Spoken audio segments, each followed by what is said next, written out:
our Juneteenth flag raising, a moment of joy, remembrance, and community.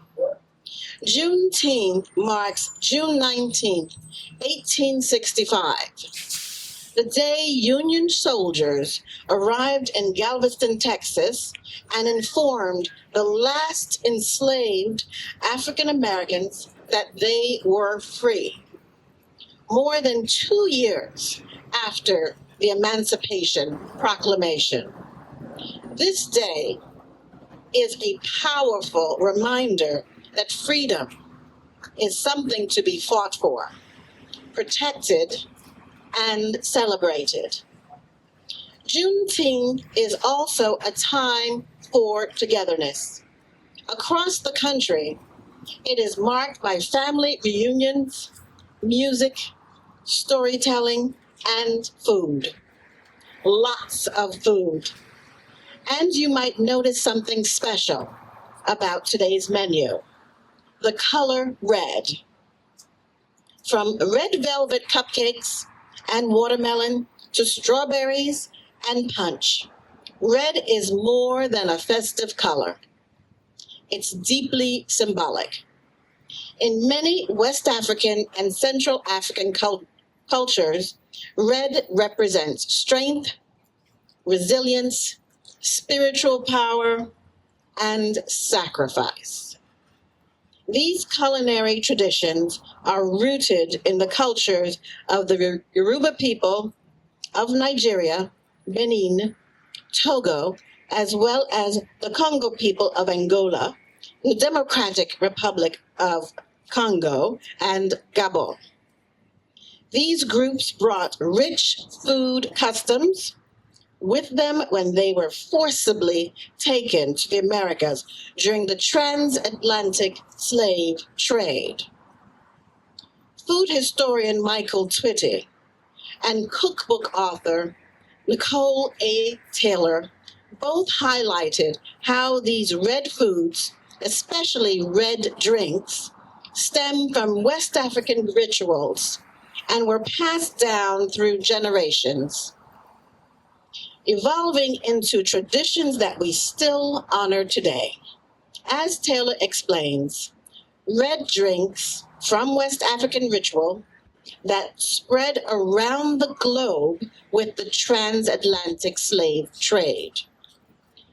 These red foods also symbolize the blood shed during slavery, and they serve as a bold, delicious affirmation of survival and joy. So today, as you enjoy watermelon, strawberries, red punch, red velvet cupcakes provided by the Greenwich Youth Services Bureau, know that each bite is part of a rich and resilient legacy. One that honors the past while celebrating the power of community, freedom, and culture. Thank you for joining us. Let us raise our flag and lift one another with pride, hope, and unity. Happy Juneteenth.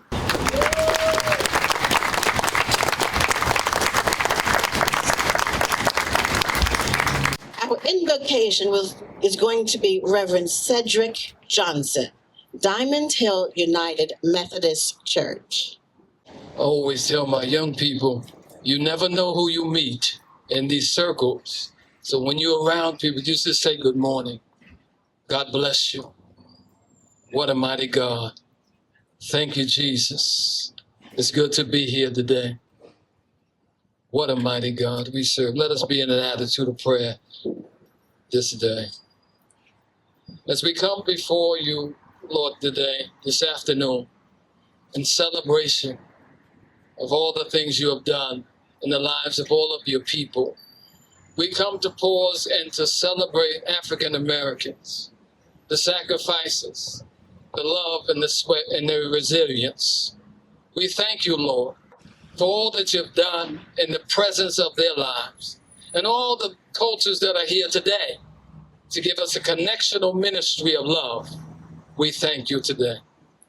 We ask you as we go forward into this celebration that we remember the 14th and 15th Amendment, granting citizenship, due process, and equal protections for free slaves and providing families the opportunity to vote and to hold office. So today, we recognize this moment. We do not take it for granted. Every day we begin to get up and go forward hand in hand and heart, knowing that our children and our grandchildren are watching us. The next generation is looking at us, and we are to provide for them a good foundation, a foundation built on love. So Lord, lead us by example. Help us to be the people you called us all to be in Greenwich and beyond. No matter where you come from, you are worthy, you are valued. I see you. God sees you. And we are thankful for this opportunity. I always say in my congregation as I close, what a mighty God. What a merciful God. What a great God. What a humbling God that we serve. God bless you all. Enjoy this time together. If you don't know somebody, I'm just putting it out there. Look at somebody and say, how you doing? Because you never know who you're talking to. A new connection can start today. Let us leave this place with new connections, new names, and new found friends and new relationships. God bless you all. Amen.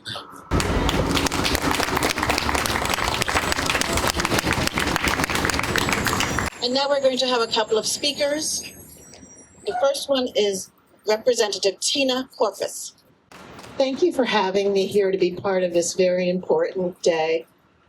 Scholars typically date the founding of America as spanning between 1776 and 1787. In 1787, the war was won and the United States Constitution was ratified. Juneteenth acknowledges that in 1787, our founding was actually still incomplete. It took another 78 years until the Emancipation Proclamation of 1865 for our country to really be on firm footing for what it stood for. Because until then, America was living with two contradictory realities. On the one hand, the Declaration of Independence said that all men were created equal. But on the other hand, the new country practiced the grossly immoral and unjust practice of slavery, which denied that very equality. So that inhuman contradiction could not stand, not in a country that was founded on inalienable rights. That's why Juneteenth is so important. Before it, we could not even begin to be ourselves as America. I think it's also an opportunity to acknowledge our different realities and points of view. Even with slavery abolished 160 years ago, the reality of being a Black or brown person in America is different from that of a white person. Juneteenth reminds us of how important it is to expand and not contract, to listen to each other's realities, to understand each other's experiences, and to put ourselves in each other's shoes, whether racially, politically, or on any other measure. We have to listen and understand first, not retreat to our respective corners and points of view, and only then can we begin to find common ground. I'm proud to celebrate Juneteenth here today with all of you, and hope to be part and look forward to being part of expanding, not shrinking, our common experience of what it means to be an American. Thank you. And now we'll have Representative Brian Fazio. I'm sorry, excuse me, I went out of it. Representative Hector Aviceno. Good afternoon, everyone, and happy Juneteenth, and very pleased to be here celebrating Juneteenth with all of us. We tend to see these events as a finish line of something or the end of something. Certainly for the slaves in Texas, it was a finish line of something. This past weekend, I was in Washington, D.C. for Family Matters, and I have the opportunity to visit the latest museum that we have in D.C., that is the Afro-American Museum, our new museum in D.C. it was an opportunity to walk through almost 300 years of the life of the Afro-Americans in their country, in our country. And it is important to reflect that 1865 was not an end or a finish line, and the struggle to be considered equal and have the same opportunities that many of us has in some places of our country, let's be honest, is not there yet. I am proud to be part of a legislature and a state that fight for the rights of our brothers and sisters and work to build the same opportunity for all. And it is in our Declaration of Independence, and as Abraham Lincoln reminds us, that all men are created equal. And as Pastor Johnson said, and I like that very much to include it, is all men have the right to be seen. Thank you very much. Thank you so much. Next, we'll have Representative Brian Fazio. Thank you. Good afternoon. Happy Juneteenth, everybody. Dawn mentioned it earlier, but it is important to, I think, reflect on it. It took 2.5 years from the Emancipation Proclamation to Juneteenth for slaves in Galveston, Texas to be emancipated, which is a reminder that just because we intend or think something doesn't necessarily mean it will be true or become true. It requires that we toil and sacrifice and fight for those ideals to become reality. And it required the sacrifice of hundreds of thousands of lives, American lives, in order to create that reality that would be passed on for generations. Abraham Lincoln, who was always an anti-slavery leader, became radicalized in his anti-slavery attitudes because he saw the particular sacrifices, the willingness to die for the Union and emancipation from Black Americans, from newly freed men who volunteered to fight in the Civil War. Abraham Lincoln had always said that a house divided against itself cannot stand. It must either become all one thing or all the other. It was always more likely, I think, by most of our estimations, that this union would become all free, not all slavery. However, it did require the sacrifices, the blood of so many Americans that reality became closer to true. It also required a reckoning with our founding virtues and values. We hold these truths to be self-evident, that all men are created equal. A reckoning with the biblical truth that all people are created in the image of a loving God. You cannot have a union that is at once dedicated to slavery and at the other time dedicated to freedom if they do not acknowledge and reconcile with those truths. So today on Juneteenth, let's remember that history. Let's remember that our founding identity is one dedicated to the equality of all men and women, not the privileges of some over another. And also that in order to make those ideals more true, that we must fight, we must sacrifice, we must toil, that they become a reality. Thank you. Next, we'll have Select Person Janet Stone McGuire. Thank you, Dawn. I'm truly honored to be a part of today's programs. So happy Juneteenth, everyone. Happy Juneteenth. And even as I say those words, I get that its legacy is complicated. As I'm sure it was on the first Juneteenth, when freedom's ring brought joy but came too late for far too many, when gratitude for those who fought for freedom, including my own great-great-grandfather, was paired with grief for those lost to war, and when celebration was shadowed by mourning for the great emancipator assassinated only 2 months before. And here we are today. We have come far, even as we have far to go.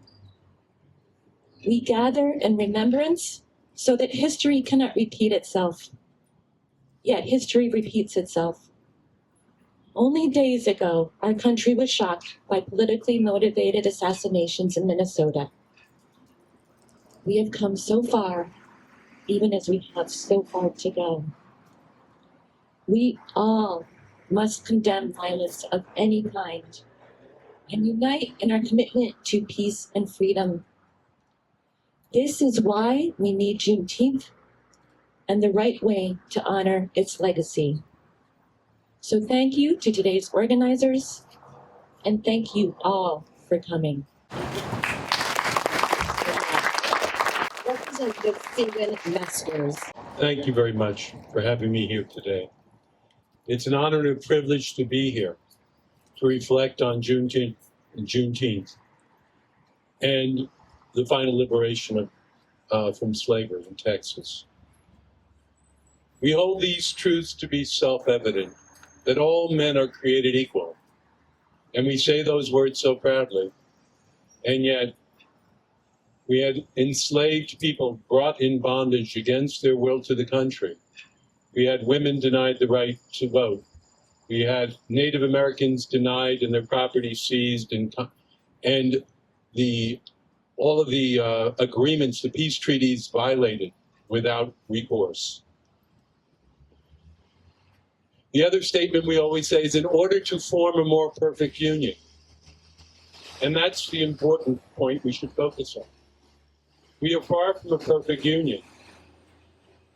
After the end of slavery and after June 15th, from the 1890s through 1920s, we had a period of Reconstruction with a tremendous amount of oppression, with the denial of civil rights and voting rights and property rights for a good portion of our population, almost 20% at that point in time. We've made many mistakes in our history, and the importance is to reflect on those, to reflect on the suffering that's been caused inadvertently and advertently and purposefully. And the important point is to study, to review that history, to recognize that inclusion, diversity, and equity are issues and goals that we need to strive for in order to form that more perfect union. And I'm proud to be here today, and I'm proud to see us all here today as testimony to the resilience of a group of people who spent 200 years in abject slavery and another 100 years fighting for their basic civil rights, and the fight goes on. And you can count on my support. And happy June 16th, all of you.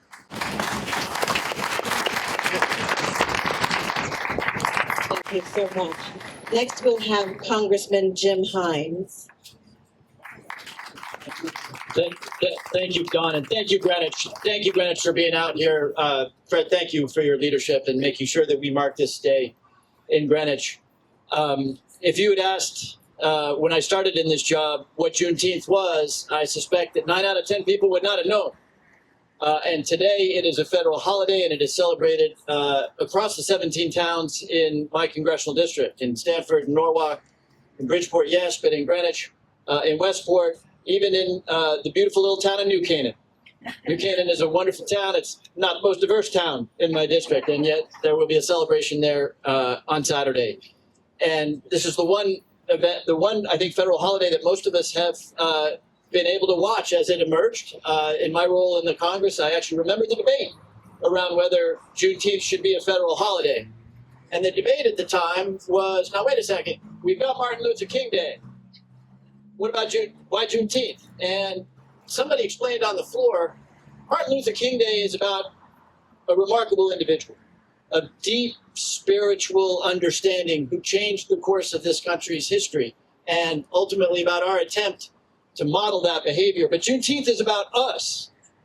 I mean, let's face it, how many people really knew about General Granger riding into Galveston, Texas, a century and a half ago? What that event was important because it was the last slaves that knew that they had been freed, but it was also insufficient. It was necessary, but not sufficient, because as we know, it took the Civil Rights Acts of the 1950s and the 1960s, the remarkable civil rights movement led by Martin Luther King, that got us a little further along. Necessary, but not sufficient. So to me, I love remembering that in the debate. It's about us, because even as we stand in pride for what has been accomplished, each and every one of us understands that we are a long way from where we need to be. And so we celebrate this day, yes, but I hope it's also a moment of introspection, particularly at this moment when, where I work, DEI is under attack, where we're being told that an emphasis on redressing historical wrongs is no longer necessary. I hope that this is a moment in which we both celebrate, but also ask ourselves that important question, what more can I do? Thank you all for being here and asking yourself that question. So we have two keynote speakers today. The first one is Madison Drummond. She's a graduate of Greenwich Academy, class of 2025.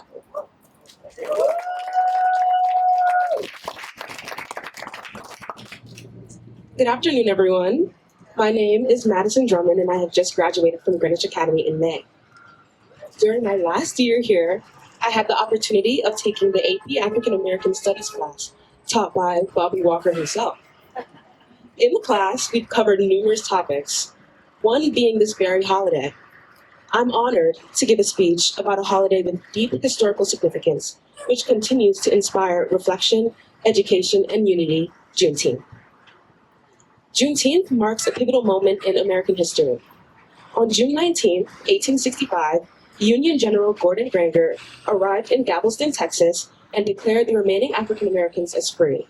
This news came more than 2 years after President Abraham Lincoln signed the Emancipation Proclamation. The Emancipation Proclamation declared all African Americans in opposing Confederate states as free on January 1, 1863. However, Union troops were needed in order to enforce the proclamation in these Confederate territories.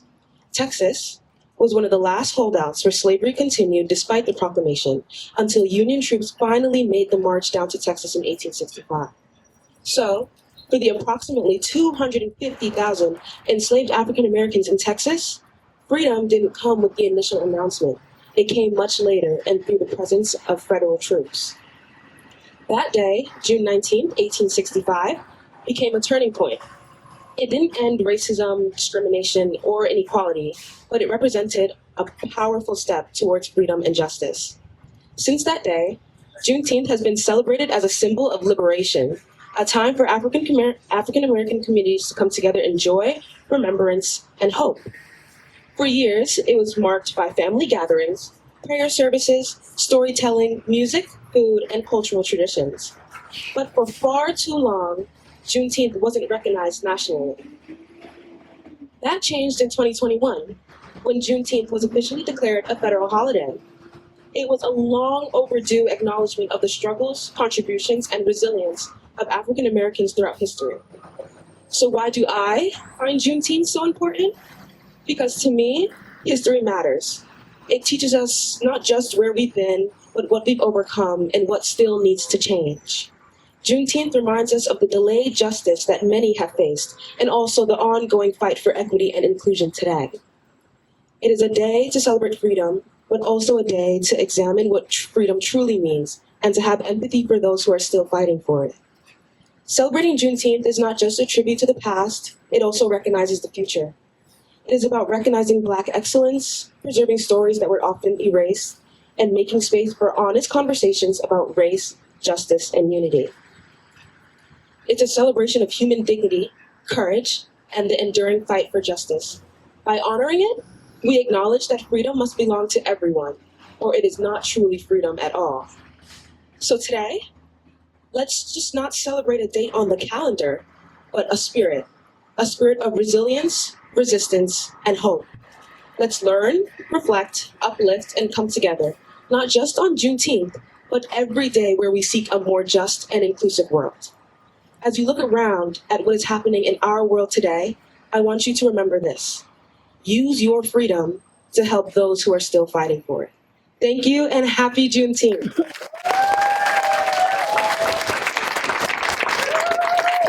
Our next speaker is Unique Moore, Division Fire Captain. Good afternoon, Greenwich. I am elated to be here before you today, and I'm honored to have been asked to participate in the celebration of Juneteenth. When we think about Juneteenth in so many ways, it represents resilience. And when we look at resilience, resilience is a person who is able to withstand and quickly recover from difficult conditions, difficult times. It is a substance or having the ability to recoil and spring back. Resilience is being able to bend after, to stretch, to be adaptable even when you're oppressed or compressed. So as we embrace the meaning and history of Juneteenth, I would like to acknowledge the history that is still being made. It's still being made today, and we must still create history. As the first female captain in a 100-year history of my fire department, I am Juneteenth. I am Black history. I have experienced what it is to fight. I have experienced what it is to represent resilience. Because they led for us, I lead today. I'm coming forth. No matter the challenges, I encourage you all to come forth. No matter the obstacles, I encourage you all to come forth. No matter what they say you cannot do, I encourage you to come forth. Had they not come forth when they did, where would we be today? As our Senator Hines said, we should ask ourselves, what more can we do? What more should we do? And I say, never forget history. Never forget it and continue to create it. Come forth, emerge, go forth. Because they led, we should lead too. Thank you, everybody, for your time. Happy Juneteenth. Now we're going to hear from our first selectman, Fred Camillo, who's going to read the proclamation. Thank you, Dawn. Thanks, Hector. Good afternoon, everyone. Thank you for being here today, and thank you to the organizers for setting all of the details and the event in motion. Just seemed like yesterday when Bobby had reached out to me a few years ago about having an event here, and I was surprised to find out we were the first one in Connecticut to do that. So Greenwich led the way there, and I want to thank the two keynote speakers for their inspiring words. Thank you, Jim, for all you do in Washington and your words today. Janet, Steve, Hector, Kina, and Ryan. You're well represented at the federal, local, and state level here. Today, as we celebrate and observe the 160th anniversary of Major General Gordon Granger going into Galveston and enforcing the final act of the Emancipation Proclamation, it just causes us to reflect a few moments on freedom. And we always hear freedom isn't free, and that's true. But it's good to remind ourselves, especially on a day like today, that untold amounts of Americans spent their whole lives on our lands, waking up each day and never knowing a day of freedom. And think about that. This beautiful land that we have here today, and all the freedoms we have, and yes, we're not a perfect union. That's why we strive to do what we do. A lot of people never even experience that. So it's good to keep things in perspective when you're having a bad day, and just think about all those people that stood up and met the moment to make sure that with all these dates that we remember in American history, 1865 has to be up there with July 4th, because America, they say, is the second greatest story ever told, and I truly believe that, but it really wasn't complete and true until 1865. Now the proclamation. Whereas Juneteenth, Independence Day, also known as Jubilee Day, Emancipation Day, Freedom Day, and Black Independence Day, is a federal holiday commemorating the emancipation of enslaved African Americans. And whereas originating in Galveston, Texas, it had been celebrated annually on June 19th in various parts of the United States since 1865. I don't know, Bobby told me he grew up with this, so Connecticut, we're a little bit behind with that. Whereas It was on that date that the Union Army General Gordon Granger proclaimed freedom for enslaved people in Texas, more than 2 years after President Lincoln issued the Emancipation Proclamation, which freed all enslaved people in Texas and other southern secessionist states on January 1st, 1863. And whereas today, June 19th, 2025, marks the 160th anniversary of the last enslaved African American people being freed in Texas, and recognizes the need to continue efforts to bring liberty, equity, equality, and justice for all. And whereas Greenwich is proud to join our national effort to promote and enhance the unity and spiritual strength that brought African Americans out of enslavement and sustain their resilience, humanity, and dignity to the present day. Now, therefore, I, Fred Camillo, the first selectman of the town of Greenwich, do hereby proclaim June 19th, 2025 as Juneteenth Day in the town of Greenwich, and urge all our residents to acknowledge and condemn the history of slavery in our nation and recognize how the impact of America's original sin remains. I call on every resident in the town of Greenwich to celebrate Juneteenth and recommit to working together to eradicate systematic racism and inequity in our society wherever they find it. Thanks again, and God bless.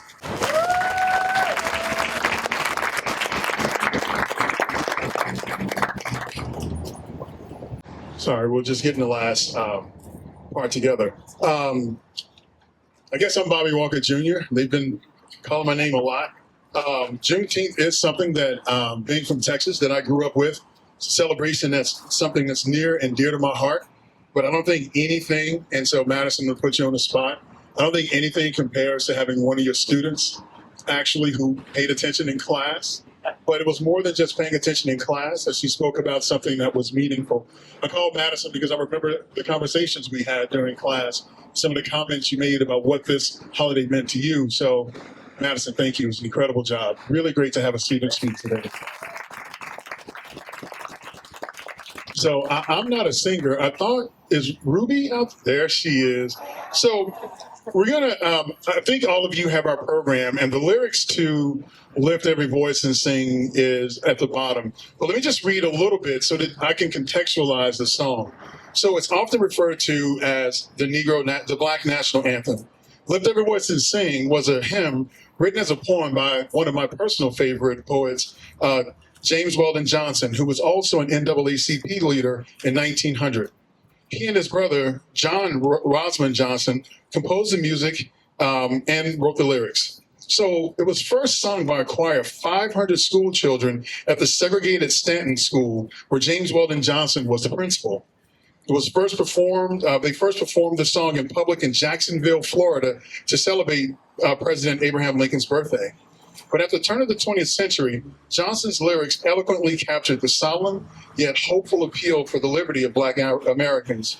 Set against the religious invocation of God and the promise of freedom, the song was later adopted by the NAACP and used predominantly as a rallying cry during the civil rights movement of the 1950s and 60s. And today, when I was growing up, every time we heard this song, we actually stood the same way you stand for the Pledge of Allegiance. And this is sort of what we have done most of my life. So I hope that you will join Ruby in singing Lift Every Voice and Sing. And thank God it's not me singing.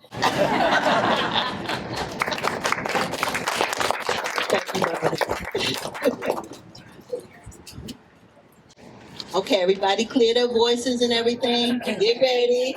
Yeah, ready. Right, we're all gonna be ready. First part is lift every voice and sing. So lift your voice. Lift every voice and sing till earth and heaven ring. Ring with the harmonies of liberty. Let our rejoicing rise high as the listening skies. Let it resound loud as the rolling sea. Sing a song full of the faith that the dark past has taught us. Sing a song full of the hope that the present has brought us. Facing the rising sun of our new day begun. Let us march on till victory is won.